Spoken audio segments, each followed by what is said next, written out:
La mano del notificador temblaba ligeramente mientras entregaba a mis padres los documentos de embargo. Tal vez podía sentir que no era una ejecución bancaria cualquiera. Tal vez vio cómo el rostro de mi mamá se desmoronaba al reconocer mi nombre en los papeles. O tal vez solo quería alejarse del ambiente tóxico que había envenenado esa casa mucho antes de que yo decidiera reclamar lo que era mío. Tu hermana lo necesita más, había dicho papá 3 años antes, deslizando el cheque de mi colegiatura por la mesa de la cocina hacia mi hermana Amber. Eres inteligente, te arreglarás. Yo miraba ese cheque, 67,000 pesos, 4 años de bonos de ahorro, dinero de cumpleaños, ganancias de trabajos de verano y sus supuestas contribuciones, mientras desaparecía en las manos perfectamente arregladas de Amber. Pero las clases empiezan en 2 semanas, dije, con la carta de aceptación de Northwestern aún pegada en el refrigerador detrás de él. Medicina. Carga completa. Todo planeado hasta el cuarto del dormitorio que había pedido. Amber está embarazada, dijo mamá, como si no me hubiera dado cuenta del anuncio estratégico de embarazo de mi hermana justo el día después de que me aceptaron. Los bebés son caros. La escuela de medicina también, respondí. ¿Tendrás préstamos?, dijo papá de manera despectiva. Becas. Eres inteligente, como dije. Amber necesita esto ahora. Hoy. La vida real. Vida real. Como si mis sueños de ser doctora no fueran reales. Como si los últimos 4 años de calificaciones perfectas, trabajo voluntario y preparación para el MCAT fueran solo un pasatiempo. Amber se quedó ahí, una mano en su barriga casi invisible, la otra planeando cómo gastar mi futuro. Gracias, papi, Blake y yo estamos súper agradecidos. Le pondremos tu nombre al bebé si es niño. Blake. Su novio de 6 meses que trabajaba medio tiempo en una tienda de vapeo y cuya mayor ambición era llegar al nivel 80 en algún juego en línea. El padre de este milagro convenientemente planeado. ¿Y los papeles?, pregunté desesperada. La oficina de la tesorería necesita. Arréglalo, repitió papá, ya dándose la vuelta. La cita del doctor de tu hermana es en 1 hora. Tenemos que irnos. Me quedé sola en esa cocina, mirando la marca en la mesa donde había estado mi cheque, mientras mi familia se apuraba para la cita de Amber. Los mismos padres que me hicieron conseguir trabajo a los 14 para aprender responsabilidad, ahora le daban mi fondo para la universidad a mi hermana de 23 años que nunca había trabajado un día en su vida. ¿Lo entiendes, verdad?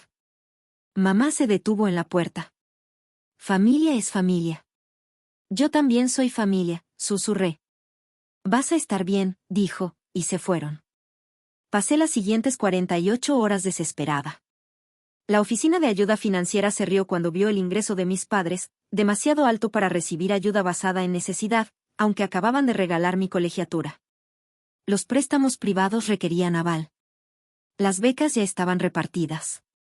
Northwestern me dio exactamente 1 semana para resolverlo antes de dar mi lugar a alguien en la lista de espera. Fue entonces cuando recordé la casa.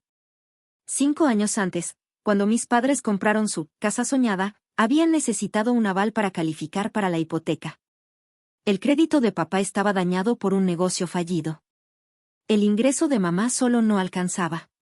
Pero yo acababa de cumplir 18, tenía crédito perfecto por la tarjeta que me habían dado a los 16 para aprender responsabilidad, y tenía un trabajo de medio tiempo. Es solo un trámite, me aseguró papá. Nunca dejaremos de pagar. Solo nos ayudas a que nos aprueben. Firmé. Claro que firmé.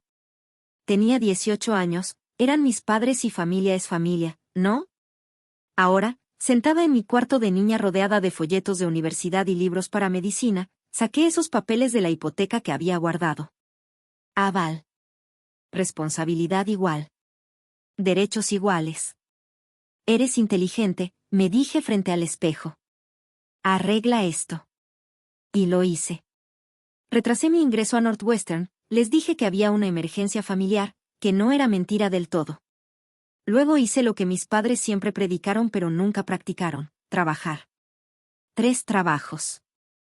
Turno matutino en una clínica médica como recepcionista. En las tardes, daba clases particulares de matemáticas y ciencias a estudiantes de preparatoria.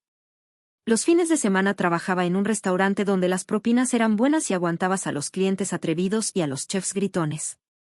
Me mudé a un departamento pequeño con 3 roomies, dormía en un futón en la esquina y ahorraba cada centavo. Pero no solo ahorraba. Aprendía. Mi trabajo en la clínica tenía una ventaja inesperada: la encargada, Linda, había trabajado 20 años en facturación médica y le caí bien. Me enseñó sobre seguros, códigos de facturación, lo más importante, la deuda médica. ¿Quieres saber dónde está el verdadero dinero en la salud? Me dijo un día en el almuerzo. No está en atender pacientes. Está en poseer la deuda. Me presentó a su sobrino Marcus, que trabajaba en una empresa que compraba deudas médicas por una fracción de su valor. Resulta que había toda una industria dedicada a comprar deudas en problemas y cobrar. ¿Incluyendo hipotecas? Pregunté casualmente. Especialmente hipotecas, sonrió Marcus. Pero eso requiere capital real. Capital que yo no tenía. Todavía. Mientras tanto, el embarazo de Amber avanzaba junto con sus gastos. Mi fondo para la universidad se evaporó en una habitación de bebé que parecía sacada de Pinterest. Cuna de diseñador. Cochecito de $1000. Fotos profesionales de maternidad que costaban más que un semestre de libros. Mira a tu sobrino. Mamá me mandaba fotos de ultrasonidos como si debiera estar emocionada por el bebé que me robó el futuro. No respondía. Estaba muy ocupada trabajando. El gerente del restaurante me promovió a supervisora de turno. Linda me enseñó a codificar procedimientos médicos para ganar extra. Mis alumnos me recomendaban. Peso a peso, día de 12 horas tras día de 12 horas, mi cuenta de banco crecía. Pero no lo suficientemente rápido. Incluso con 3 trabajos, me tomaría años juntar lo suficiente para la escuela de medicina. Años que no tenía.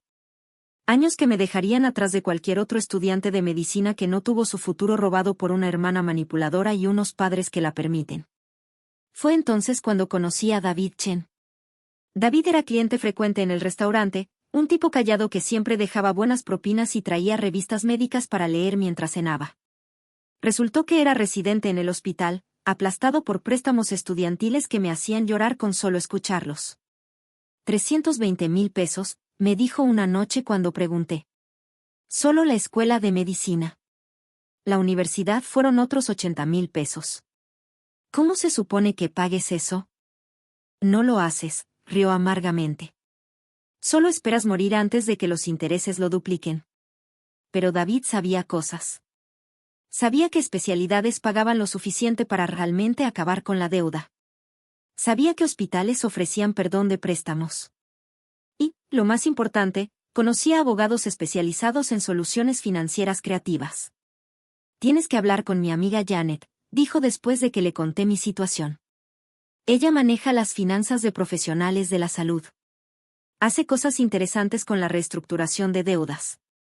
Janet Wolverton parecía maestra de kinder, pero tenía el instinto financiero de un tiburón. Las paredes de su oficina estaban cubiertas con títulos médicos de clientes a los que había ayudado con soluciones de financiamiento alternativas. Entonces tus padres se quedaron con tu fondo para la universidad, resumió después de que le expliqué. Se lo dieron a tu hermana. Pero tú estás en la hipoteca. Como cofirmante, sí. Ella sonrió como gato que vio un ratón cojo. No solo cofirmante. Coprestataria. Hay gran diferencia. Eres igual de responsable de esa deuda. Lo que significa que tienes los mismos derechos sobre el bien. Pero ellos hacen los pagos. Sí. Sacó algo en su computadora.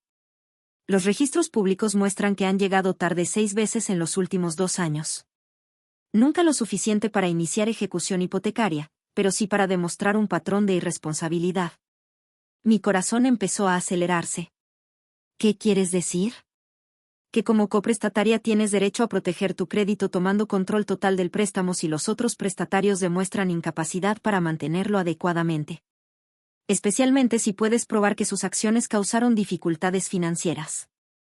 ¿Quieres decir? Que tus padres regalaron dinero que pudo haberte evitado tener que endeudarte para la escuela, dañando tu futuro financiero mientras demostraban mala gestión con los pagos de la hipoteca. Cualquier buen abogado podría argumentar que tienes derecho a proteger tus intereses. Pero no puedo pagar la hipoteca. La sonrisa de Janet se amplió. No tienes que hacerlo. Solo tienes que hacerles creer que sí. El plan era simple y elegante. Primero, tenía que probar mi derecho. Cada pago atrasado de mis padres estaba documentado. Cada decisión financiera que favoreció a Amber, registrada. El traspaso del fondo para la universidad fue particularmente condenatorio, regalaron dinero mientras incumplían la hipoteca. Después vino la preparación. Contraté oficialmente a Janet, poniendo todo el dinero que había ahorrado en su anticipo. Ella presentó papeles discretamente, estableciendo mi reclamo como coprestataria protegiendo mis intereses. Entonces esperamos. Amber tuvo a su bebé, una niña, a pesar de prometer que sería niño y le pondrían el nombre de papá. La explosión en redes sociales fue inmediata. Fotos profesionales del recién nacido. Reveals de la habitación de bebé dignos de Pinterest. Mamá publicando sobre ser una abuelita glamorosa, mientras usaba joyas que sabía que no podían pagar. Te toca a ti ya. Me mandó mamá con un montón de emojis de bebés. Dame más nietos. No puedo tener hijos, le respondí. Me robaron el fondo para la universidad. Dejó de escribir. El actuario llegó a la puerta de ellos exactamente 3 años y 2 días después de que me quitaran mi futuro para dárselo a Amber. Lo supe porque yo estaba estacionada al otro lado de la calle, viendo. No por crueldad, sino porque necesitaba ver sus caras cuando se dieran cuenta que su hija, inteligente, sí había hecho algo. Papá fue el primero en la puerta, probablemente esperando un paquete. Su expresión al leer los papeles no tuvo precio, confusión, incredulidad, luego reconocimiento al ver mi nombre. ¿Qué es esto? Lo escuché gritar desde mi carro. Mamá apareció, arrebató los papeles, palideció. Mi teléfono explotó en minutos. ¿Qué hiciste? El mensaje de papá era en mayúsculas. Lo resolví, respondí. Esto es ilegal. En realidad, es completamente legal. Soy coprestataria. Han incumplido varias veces. Estoy protegiendo mi inversión. ¿Tu inversión? Esta es nuestra casa. Nuestra casa, corregí. Mi nombre también está en la escritura, ¿recuerdas? Necesitaban mi crédito. Las llamadas empezaron entonces. Primero papá, gritando sobre abogados, lealtad familiar, ¿cómo pude hacer eso? Después mamá, llorando por el estrés, el bebé, si acaso me importaba mi sobrina. No respondí ninguna. Amber llegó a mi departamento esa noche, con el bebé, intentando usar a su hija para golpear mi conciencia. ¿Cómo nos vas a dejar sin casa? Sollozó, haciendo que el bebé llorara con movimientos estratégicos. Es solo un bebé. No están sin casa, dije calmada. El proceso de ejecución tarda meses. Hay tiempo para arreglar algo. Eres inteligente, ¿no? Eso es lo que papá siempre dice. Esto es por el dinero, ¿verdad? Cambió de táctica. Te lo pagaré. ¿Con qué? ¿El sueldo del vape shop de Blake? Su cara se endureció. Necesitaba ese dinero. Estaba embarazada. Y yo lo necesitaba para la escuela de medicina. ¿Cuál de las dos planeó sus gastos? Estás celosa. Gritó, ahora con el bebé llorando. Siempre has estado celosa porque soy más bonita, porque mamá y papá me quieren más. Si te quieren más, acepté. Te quisieron 67,000 pesos más. Más intereses. Ahora quítate de mi propiedad antes de que llame a seguridad. Se fue, pero no sin antes dejar que su bebé tuviera una gran explosión de pañal en mi pasillo. Amor familiar en su máxima expresión. El proceso legal avanzó más rápido de lo esperado. Mis padres contrataron abogado, ¿con qué dinero? No sé, pero Janet era mejor. Cada documento apoyaba nuestro caso, patrón de irresponsabilidad financiera, el daño emocional de perder mi fondo educativo, el hecho de que yo pagaba renta mientras ellos fallaban con la hipoteca. Pueden pelearlo, me dijo Janet. Pero lo perderán. Y les costará más que simplemente renunciar. La reunión fue en la oficina de Janet. Mis padres se veían más viejos, más canosos, más pequeños de alguna forma. Amber no estaba, probablemente no encontró niñera. ¿Cómo pudiste? Susurró mamá. ¿Cómo podría proteger mi crédito? Pregunté con la voz firme. ¿Cómo podría asegurar mi futuro? ¿Cómo podía esperar un trato igual que tú me das a tu hija? No sé, mamá. ¿Cómo podría? Te vamos a pagar, dijo papá con desesperación. El dinero de la universidad. Te lo vamos a pagar. ¿Con qué? Ni siquiera pueden pagar la hipoteca a tiempo. Fue que, tuvimos gastos. El bebé. Tiene una habitación completamente amueblada que vale más que un semestre en Northwestern. No le eches la culpa al bebé por sus decisiones. Janet intervino con calma. Mi clienta está dispuesta a ofrecer una solución. Pueden evitar la ejecución hipotecaria y conservar su casa. Una chispa de esperanza apareció en sus ojos. Ella asumirá la hipoteca por completo, continuó Janet. Ustedes firmarán la escritura a su nombre. A cambio, ella no perseguirá daños por el dinero de la educación que fue utilizado ni por el daño a su crédito por los atrasos en los pagos. ¿Dar nuestra casa? La voz de papá se quebró. Dame mi casa, corregí. La que compró mi crédito. La que estoy pagando. La que de todas formas perderán cuando no puedan pagar a los abogados para pelear esto. Te criamos. Estalló mamá. Te dimos de comer, te vestimos, te amamos. Las dos primeras son obligaciones legales. La tercera es cuestionable, me levanté. Tienen una semana para decidir. Después, seguiremos con la ejecución hipotecaria. Firmaron, por supuesto. ¿Qué opción tenían? ¿Pelear una batalla perdida con dinero que no tenían? ¿Destruir por completo su crédito? Al menos así, salían limpios. Tomé posesión un jueves.